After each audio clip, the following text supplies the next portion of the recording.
Hello friends, नमस्ते प्रणाम। हमारे चैनल में आप सभी फ्रेंड्स का स्वागत है और अभिनंदन है। तो हम लोग बहुत ही पारंपरिक शिव विवाह गीत लेकर आए हैं। अगर अच्छा लगेगा तो लाइक शेयर सब्सक्राइब जरूर कीजिएगा और कमेंट बॉक्स में ज़रूर बताइएगा कि ये शिव विवाह गीत आप लोगों को कैसा लगा। तो चलिए सुनाते हैं। हर हर महादेव आप सभी को। महादेवा चालिले देशा विदेशवा गौरा चौकठिया धइले खाड़।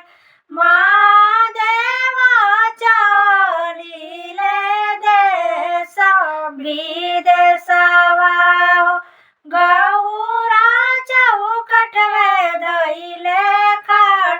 कई दिन आए शिवाजी रहिया में लगी है हो।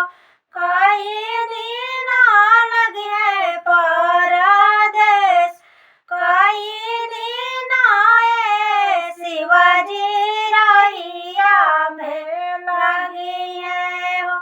कई दिन लगी है परदेश। 10 दिन आए गौरा रहिया में लगी है हो। बरिसा दिन लगी है परदेश। 10 दिन आए गौरा रहिया में लगी है हो। बरिसा दिन लगी है परदेश। जाई सके गौरा बाबा कुलवा रखलू हो।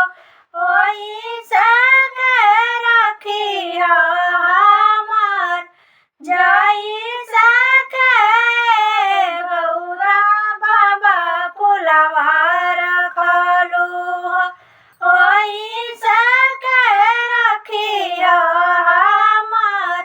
लाई का तारानी शिवाजी बाबा कुलवा रखनी हो। राउर कुलवा रखलो ना जाय।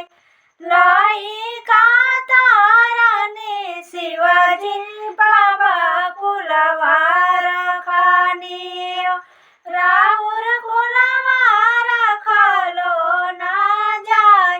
महादेवा चालिले देशा विदेशवा गौरा चौकठवा धइले खाड़। महादेवा चालिले देशा